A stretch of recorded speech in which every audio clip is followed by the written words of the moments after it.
Assalamualaikum warahmatullahi wabarakatuh. Salam Om Swastiastu, Namo Buddhaya, salam kebajikan. Yang terhormat, Bapak Ervan Maulana, SSOS MA, selaku dosen pengampu Bahasa Indonesia di kelas 007, dan juga yang terhormat buat teman-teman yang nonton video ini sampai selesai. Perkenalkan, nama saya Nur Hidayah, NIM 250211285, kelas 007, dari Program Studi Manajemen, Fakultas Sosial Humaniora, Universitas Sabta Mandiri. Pada kesempatan ini, saya akan mempresentasikan topik ilmiah yang berjudul Perencanaan Keuangan Pribadi di Era Ekonomi Digital. Semoga presentasi ini dapat memberikan pemahaman untuk kita semua mengenai pentingnya mengelola keuangan secara bijak di tengah perkembangan teknologi digital yang semakin pesat. Mengapa saya mengangkat topik ilmiah mengenai perencanaan keuangan pribadi di era ekonomi digital? Karena kita sekarang berada di zaman teknologi sangat berkembang. Dengan perkembangan teknologi digital ini, mengubah berbagai aspek kehidupan dalam masyarakat, termasuk dalam pengelolaan keuangan. Saat ini, berbagai layanan seperti m-banking, dompet digital, atau yang biasa kita gunakan yaitu pembayaran menggunakan kris, hingga melakukan investasi melalui aplikasi investasi digital, dapat kita akses dengan mudah melalui telepon genggam atau yang kita gunakan handphone. Kemudahan ini memang banyak memberikan manfaat, karena transaksi menjadi lebih cepat, praktis, dan efisien. Namun, di sisi lain, kemudahan ini juga dapat meningkatkan perilaku konsumtif apabila tidak diimbangi dengan kemampuan mengelola keuangan secara bijaksana. Oleh karena itu, perencanaan keuangan menjadi keterampilan yang sangat penting agar seseorang mampu memenuhi kebutuhan saat ini sekaligus mempersiapkan masa depan. Sebelum kita masuk ke bagaimana cara merencanakan keuangan pribadi, kita pahami dulu apa itu perencanaan keuangan pribadi. Perencanaan keuangan pribadi adalah proses mengatur pendapatan, pengeluaran, tabungan, investasi, dan aset yang dimiliki untuk mencapai tujuan keuangan tertentu. Tujuan utamanya adalah bagaimana kita mengendalikan pengeluaran agar tidak melebihi pendapatan.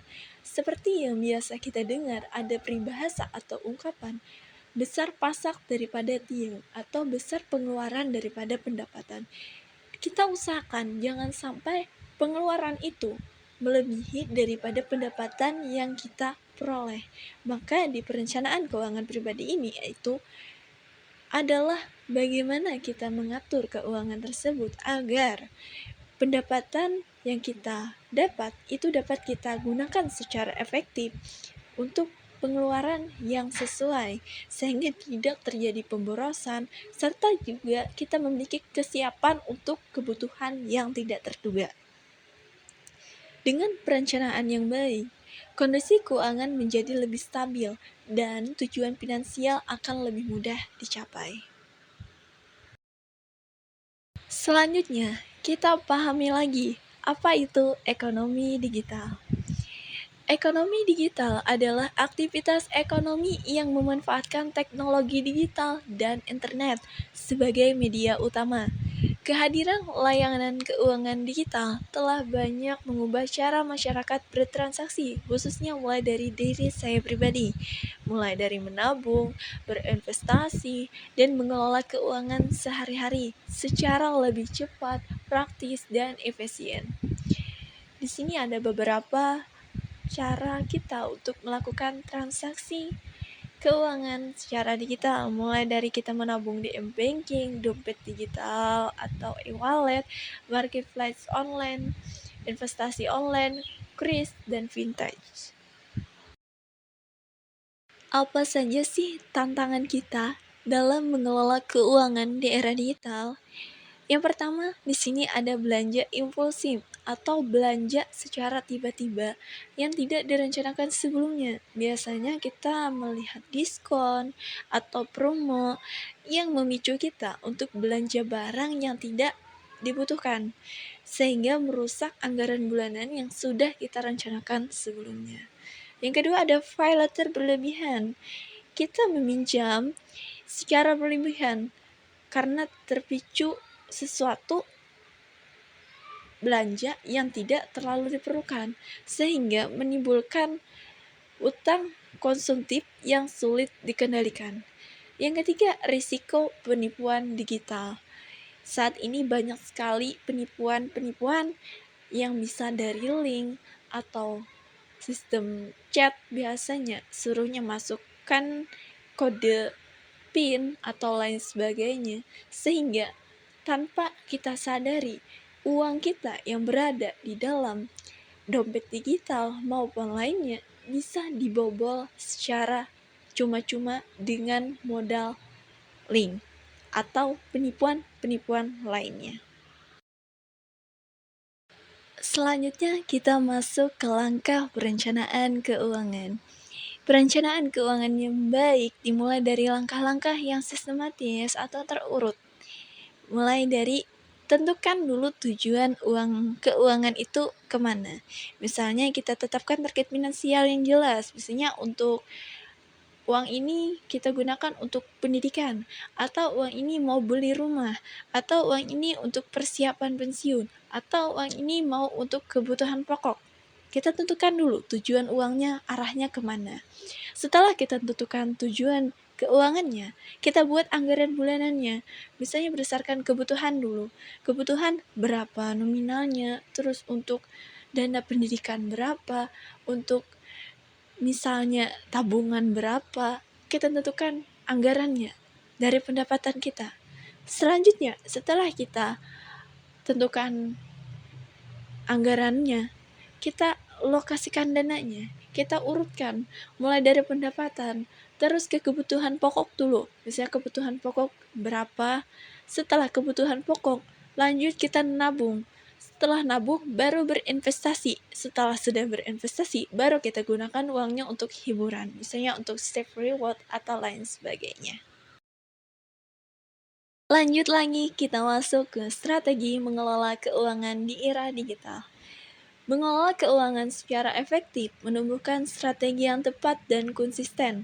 Dengan menerapkan langkah-langkah berikut ini, kita dapat mencapai stabilitas finansial dan tujuan keuangan jangka panjang.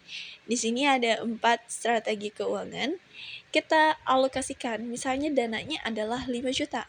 Yang pertama, mencatat pemasukan dan pengeluaran. Misalnya uang masuk adalah 5 juta, pengeluarannya misalnya adalah 3 juta. Terus setelah itu kita menabung secara rutin. Dari 5 juta, misalnya kita nabung rutin 1 juta dalam 1 bulan. Yang ketiga adalah menyiapkan dana darurat. Dari 5 juta pendapatan kita siapkan dana darurat secara rutin juga, yaitu 500.000 misalnya. Terus kita investasi sesuai profit risiko. Dari uang 5 juta tadi juga, kita mau investasi misalnya 500.000 nih dalam 1 bulan. Misalnya investasi di m-banking, di reksadana. Apa sih peran literasi keuangan? Di sini ada 2, yaitu untuk memahami dan untuk keputusan. Literasi keuangan membantu individu memahami produk keuangan seperti tabungan, investasi, asuransi, dan pinjaman, sehingga dapat memilih produk yang sesuai kebutuhan dan kemampuan finansial. Jadi maksudnya adalah seseorang itu dapat mengetahui, oh ini yang namanya tabungan, oh ini yang namanya investasi, oh ini yang namanya kebutuhan. Jadi yang namanya pengeluaran itu mereka tahu, oh ini buat tabungan, oh ini buat kebutuhan, tahu itu peran-peran dari produk-produk keuangan tersebut. Selanjutnya, untuk mengambil keputusan.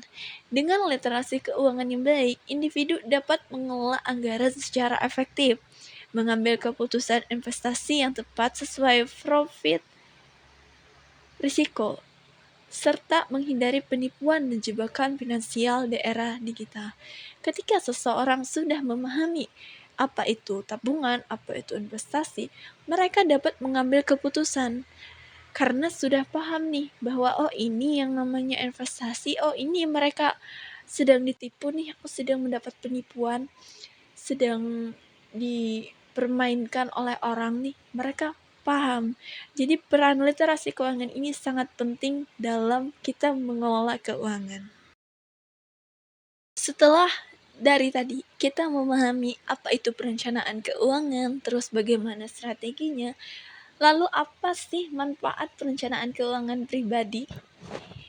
Perencanaan keuangan yang baik memberikan dampak positif yang nyata dalam kehidupan sehari-hari. Dengan disiplin dan strategi yang tepat, setiap individu dapat merasakan manfaat jangka panjang dari pengelolaan keuangan yang terencana. Di sini ada 4 manfaat utama atau manfaat yang terlihat.